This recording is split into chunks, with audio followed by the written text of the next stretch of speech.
បាទសួស្តីនៅក្នុងវីដេអូមួយនេះខ្ញុំនឹងសាកល្បងជាមួយនឹង DeepSeek ដើម្បីឲ្យវាសរសេរកូដនៅថ្នាក់ឆ្នាំមូលដ្ឋានឆ្នាំទី1ទាក់ទងនឹង function sum នៅក្នុង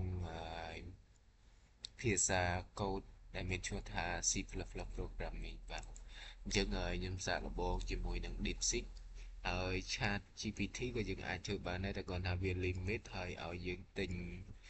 នៅ service នឹងប្រចាំខែបាទអញ្ចឹងយើងសាកល្បងទាំងអស់គ្នា Sam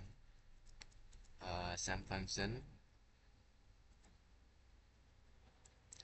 អូខេ function in C++ programming បាទ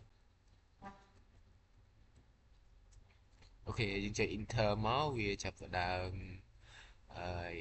សរសេរកូដឲ្យយើងហើយបាទអញ្ចឹងសម្រាប់អ្នកដែលរៀនឆ្នាំមូលដ្ឋានអីហើយនៅពេលដែលយើងរៀនសរសេរកូដហើយទាក់ទងនឹង function sum អីយើងគ្រាន់តែឲ្យ DeepSeek សរសេរតែមិនតិចទេប្រើពេលម្ដង1នាទីទេគឺអាចសរសេរបានហើយនេះគឺជា function sum ដែលគេអឺប្រកាសវានៅខាងលើ main function បាទហើយនេះគឺជា header file បាទអញ្ចឹងវាមានលក្ខណៈពិសេសនិងមានផលប្រយោជន៍ឲ្យផងដែរទៅដល់អ្នកដែលរៀនសរសេរកូដនៅឆ្នាំមូលដ្ឋានហើយទាក់ទងនឹងការសរសេរកូដនៅឆ្នាំមូលដ្ឋានវាមានភាពលំបាកដែរដោយសារតែយើងអត់ដូចនៅប្រទេសគេផ្សេងៗទេប្រទេសគេផ្សេងៗហើយគេចាប់ផ្ដើមរៀនពី basic ទាក់ទងនឹងការសរសេរកូដហ្នឹងតាំងពីនៅក្មេងនៅក្នុងថ្នាក់ចំណេះដឹងទូទៅប៉ុន្តែមួយរយៈក្រោយនេះខ្ញុំឃើញថានៅតាមសាលាមួយចំនួនដូចជាសាលារៀនចំនួនថ្មីឬក៏សាលាដែលមានអគារធនធាននៅស្រុកយើងគឺមានជាការបង្រៀនអំពីវគ្គខ្លីៗទាក់ទងនឹងការសរសេរកូដនៅមូលដ្ឋានហើយនៅកម្រិតមូលដ្ឋាននៅពេលដែលយើងចូលទៅរៀននៅសាកលវិទ្យាល័យយើងនឹងឆាប់ចាប់បានអញ្ចឹងនេះគឺជាអឺចំណុចពិសេសមួយដែល DeepSeek ផ្ដល់ផលប្រយោជន៍ទៅដល់អ្នកដែលរៀនសូត្រនឹងឯងអញ្ចឹងChatGPT ក៏ធ្វើបានល្អដែរហើយ DeepSeek ក៏គាត់ធ្វើបានល្អដែរអញ្ចឹងបើសិនជាមានអ្នកណាចាប់អារម្មណ៍ទៅលើការរៀន IT អីខ្ញុំ recommend ឲ្យប្រើ DeepSeek ឬក៏ ChatGPT ដើម្បីឲ្យគាត់សរសេរ code ឲ្យយើងហើយយើងរៀនតាមក្រោយប៉ុន្តែលោកគ្រូប៉ុន្តែយើងត្រូវយល់ដែរថាអ្វីទៅជា function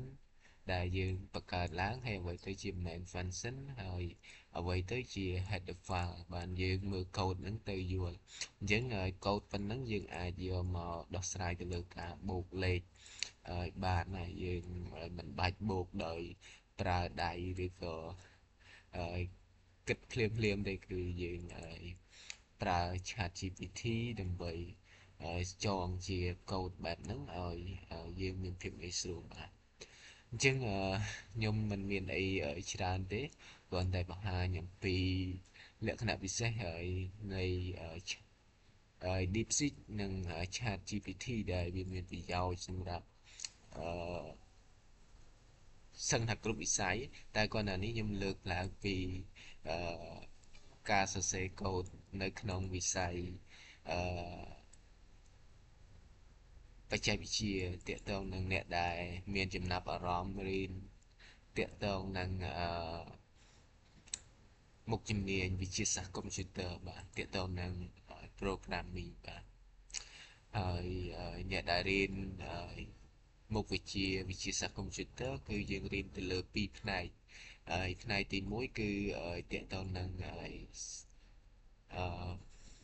ការសរសេរកូដដើម្បីបង្កើតកម្មវិធីគេហៅថា programming ហើយផ្នែកទី2គឺទាក់ទងនឹង networking ទាក់ទងនឹងការតបណ្ដាញពីសាយមួយទៅសាយមួយ ការពារនៅserver របស់យើងឬក៏ការconnect internet ឲ្យមាន link 2ឬក៏ការអឺកំណត់នៅសកម្មនៅសុវត្ថិភាពតាមរយៈអឺ cyber security បាទអញ្ចឹងខ្ញុំឃើញថា website AI ឥឡូវវាឆ្លាតគួរសមដែរអញ្ចឹងវាល្អខ្ញុំសូមចែករំលែកនៅក្នុងវីដេអូមួយនេះបាទសូមអរគុណច្រើនហើយខ្ញុំនឹងមានវីដេអូប្លែកហើយមានប្រយោជន៍បន្ថែមទៀតនៅពេលខាងមុខបាទ